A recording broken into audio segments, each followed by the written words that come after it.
लातूर लोकसभेचे खासदार सुधाकर श्रंगारे यांचा अहमदपूर तालुक्यात संवाद दौरा संपन्न झाला। तालुक्यातील प्रत्येक सर्कलमध्ये जाऊन कार्यकर्त्यांच्या भेटीगाठी व संवाद साधला।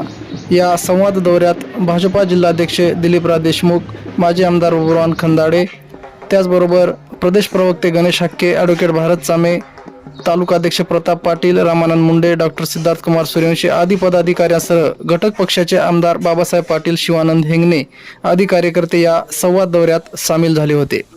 या संवाद दौऱ्याची सुरुवात शिरूर, ताजबंद, रोकडा, सावरगाव, कोपरा, किनगाव, अंधोरी, ढाळेगाव, दसवाडी, खंडाळी, उजना, सांगवी या गावात झाली।